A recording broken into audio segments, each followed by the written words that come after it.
틱탁 틱탁 틱탁 현란한 입담의 환상 드리블. 오늘 이 뉴스를 주목하라. 이슈 티키타카.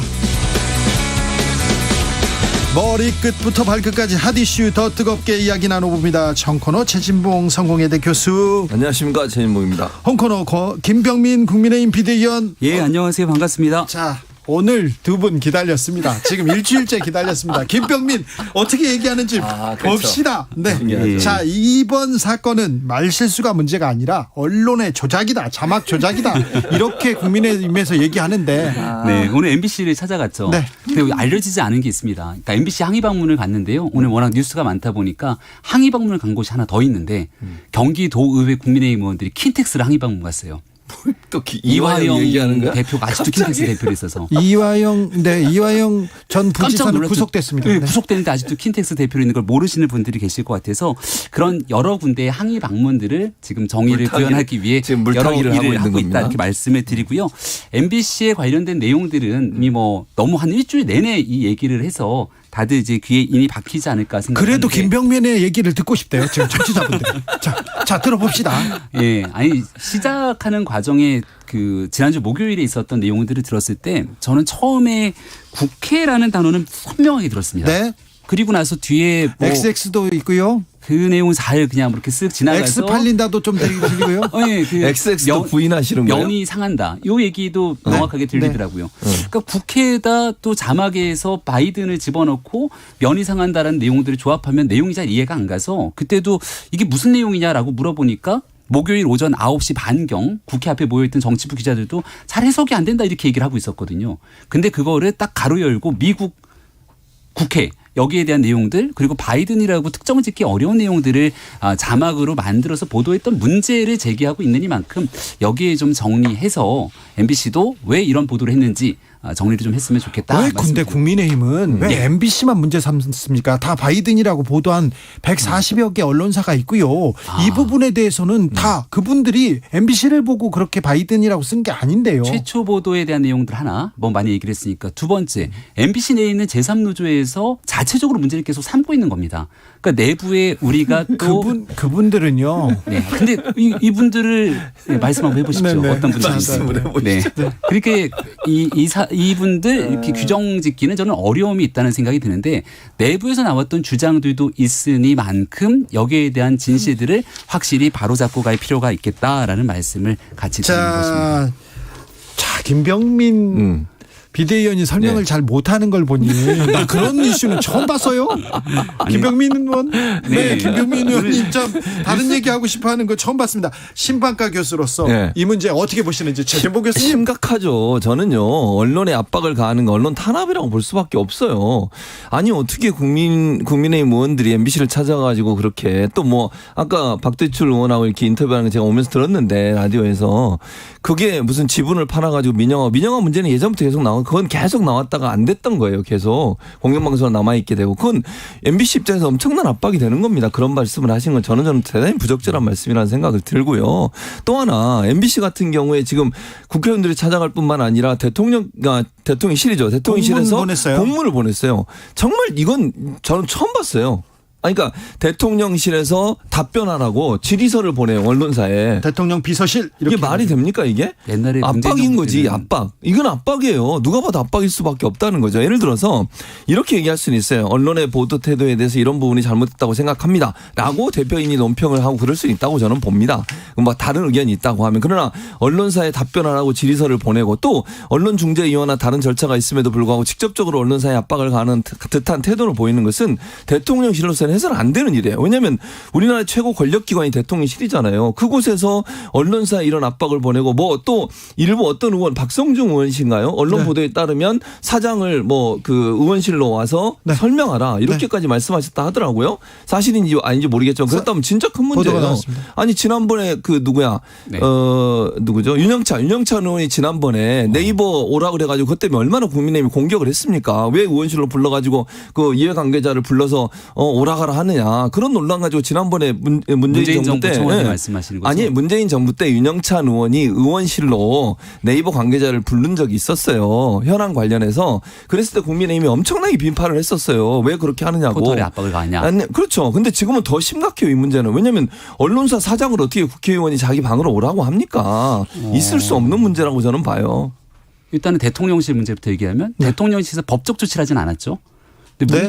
문재인 정부를 기억해 보면 당시 중앙일보였던가요? 김정숙 여사 해외 순방에 관련된 칼럼을 썼던 기자를 대상으로 아마 대통령실에서 법적 조치를 했던 기억이 나는데 완강하게 여기에 대해서 문제를 삼았던 기억도 납니다. 그러니까 이런 일들을 비추어 봤을 때 잘못된 내용들을 정정 보도하거나 사실관계를 확인하기 위한 노력들은 저는 필요하다고 보는데요. 아니 그럴 수 있죠. 네. 그리고 민주당이 얼마 전에 했던 언론중재법이라고 기억들 하실 텐데요. 네. 이 MBC가 만약에 있지도 않은 사실을 왜곡으로 의도적으로 했다면 민주당은 그때 징벌적 손해배상제 하자고 막 법안 만들어서 야 국민의힘이 이렇게까지 갈 건 아니다라고 얘기했던 거 다 기억나실 겁니다. 그러니까 언론의 탄압이라고 하면 이런 징벌적 손해배상제 등 법으로 아예 우겨넣어서 꼼짝달싹 못하게 하는 걸 우리는 언론 탄압이라고 얘기를 하는데 지금 이 사안에선 대통령실에서 공문 보낸 건 꽤 정중하게 보냈던데요.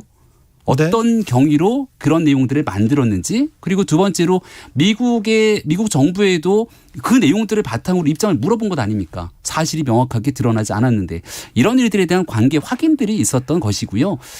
국민의힘 입장에서는 이 문제를 가지고 MBC를 공격하는 것이 아니라 보세요. 그러니까 악의적이고 의도적으로 만약 이런 문제들을 만들었는데 아무런 문제 없이 지나가면 아니고 말고식으로 지나갔을 때 어떤 일이 반복되겠습니까? 대통령 선거 때 무슨 일이 있었냐면 그때 MBC PD 수첩이었을 거예요. 누가 고발을 사주했나라는 제목의 프로그램이었을 텐데 윤석열 당시 후보 막 넣어갖고서는 방송을 만들었는데 뒤에 배경음악에 아마 빅뱅의 거짓말인가를 넣었을걸요? 문제가 심각하게 커져갖고 방송 나가고 난 다음에 유튜브 영상 업로드도 못했던 적이 있을 겁니다. 그러니까 이런 일들을 정확하게 왜 그랬는지를 규명하고 갈 필요가 있는데 자꾸만 같은 일들이 반복되지 말자는 긍정적인 취지에서 나왔던 얘기들이 아닌가 생각합니다. 아, 긍정적인 취지라. 사회를 더 건전한 언론을 만들어 가는 사회 언론의 공정하고 압박이 아니라고 얘기를 하시는데 대통령실에서 지금까지 저는 전례를 본 적이 없어요. 제가 언론학자로서 전 세계 어느 나라도요. 대통령실이나 아니면 뭐 국가의 최고 권력기관에서 언론사에 이거 해명하시오라고 해서 어떤 서한을 보내거나 질의서를 보낸 적을 본 적이 없어요. 처음이에요, 저는. 우리나라도 이런 적을 본 적이 없어요, 저는. 외국에도 없습니까? 없어요. 이런 경우는. 그러니까 예를 들면 문제를 제기해서 뭐 지금 현재 언론중재위원회 같은 경우에는 언론사와 아니면 국가기관이든 아니면 개인이 어떤 논란이 있을 때 거기서 중재를 하는 거잖아요. 그런 절차를 통해서 하는 거는 봤어요. 법적 처분을 하는 것도 봤고. 근데 어떻든 언론기관 입장에서는 대통령실에서 뭔가 질의를 아니지 문의를 해가지고 공개적으로 질의를 한 거잖아요, 이거를. 그럼 네. 그건 압박으로 느껴질 수밖에 없어요. 당연히 그럴 수밖에 없다고 저는 보고요. 두 번째는 아까 이제 계속 김병민 의원은 악의적이고 조작적인 보도를 했다라고 단정적으로 얘기하는데 거기 동의할 수 없어요. 왜 무슨 MBC가 어떻게 악의적이고 조작적인 보도를 했느냐. 지금 거기에 예를 들면 바이든한테 아까 박두칠 의원도 그 얘기 하시더라고요. 네. 본인도 명확하게 바이든인지 뭔지는 잘 모르겠다고 말씀을 하셨어요. 예. 제가 듣기로. 네. 그럼 바이든이라고 보도한 게 악의적이고 조작적인 거예요? 그건 아니라고 저는 보거든요. 왜냐하면 그게 예를 들어서 해석의 영역이라고 하면 듣는 사람에 따라 다르게 들릴 수 있고 초창기에 처음에 바이든으로 나간 것은 그 당시에 들었을 때 그렇게 들렸기 때문에 저는 적었을 거라고 생각해요. 그리고 MBC뿐만 아니라 다른 아까 말씀 140여 언론사가 동일하게 냈다고 하면 MBC가 보도 지침을 내려서 그렇게 하라고 한 것도 아니잖아요. 언론사들도 다 들어보고 대체적으로 바이든하고 들렸기 때문에 그렇게 썼을 것이고 그리고 나서 대통령실이 13시간 만에 해명을 했어요. 그 뒤에는 사람들이 다 언론사마다 가로 열고 거기다 날리면 같이 썼어요. 그러면 초창기에 처음에 그러면 바이든으로 나왔을 때 바로 얘기해가지고 날리면이라고 그런 가로 넣기 하든지 그것도 아닌 상태에서 악의적이고 조작적으로 예를 들면 자막을 뭐 조작을 했다 이렇게 얘기하는 것은 이거는 지나친 정치 공세예요. 네, 두 가지 일단은 첫 번째 역대 어느 정부도 대통령실에서 그런 방식으로 공문을 보낸 적이 없다 이렇게 말씀하시는데요. 글쎄 사실에 관련돼서 물어보는 게 이렇게 잘못됐나? 큰 압박인가 이런 생각이 들어서 이걸 문제를 삼는다면 얼마 전에 방통위 압수수색 들어간 것 같은데 한 종편에 대한 재승인 점수평가 조작한 거 아니냐 이렇게 나오고 있지 않습니까? 그 사안에 대한 진실들이 조금 밝혀지게 되면 언론에 대한 압박이나 탄압이 어떤 것인지를 좀 확인할 수 있을 거라 생각이 들고 그리고 교수님 MBC가 보도를 했는데 왜 MBC만 문제를 삼고 나머지 언론들이 얘기 삼지 않냐고 하지 네. 않았습니까? 여기 중요한 것은 제일 처음에 지라시가 돌아다녔잖아요. 밭이라고 해서 받은 글. 네. 근데 그 내용들을 바탕으로 사실 MBC가 그대로 거의 자막을 입히듯이 한 건데 이 내용이 어디서부터 시작됐는지를 확인할 필요가 있거든요. 우리가 기본적인 확증 편향이라고 프레임을 닫고 이런 방식으로 내용들을 들어보면 아 그렇게 들리나 보다 하고 나갈 텐데요. MBC가 최초 보도를 한 상황 속에서 대통령실의 초기 대응들 해명이 조금 명확하지 못했기 때문에 그 MBC의 보도 이후로 다른 그게 언론들도 아쉬웠어요. 네, 순차적으로 근데 보도했던 그게 것들 많이 한 가지만 더 문제도 있습니다. 얘기하면 그게 받은 글을 MBC가 그대로 했었다고 하는 것도 김병민 의원의 개인적인 추측인 거예요. 네, 네. 무슨 말이냐면 언론사 입장에서는 그 받은 글 가지고 쓸 수가 없어요. 그리고 열심히 들어보고 자기들이 판단해서 그 판단을 하는 거지. MBC가 이렇게 보도했다 이렇게 그걸 따라서 다른 언론이 따라가지는 않습니다. 다 그렇게 뭐 하지 않죠. 취재를 하죠. TV조선도 조 바이든 대통령이라고 이제 명시했거든요. 아무튼 대통령실 출입 기자들이 다 네. MBC를 좋아하진 않는데 MBC를 응원하고 대통령을 비판하고 있는 좀 이례적인 일이 있습니다.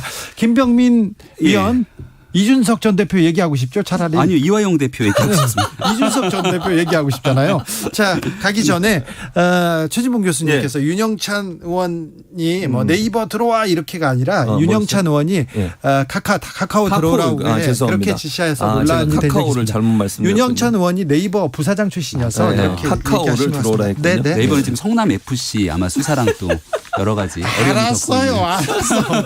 자, 그래서 이준석 전 대표 가처분 어떻게 됩니까? 오늘 재판에 그 전주혜 의원이 대표로 갔다 왔어요. 네. 전주혜 의원 또 김종혁 비대위원이 네. 갔다 왔는데요.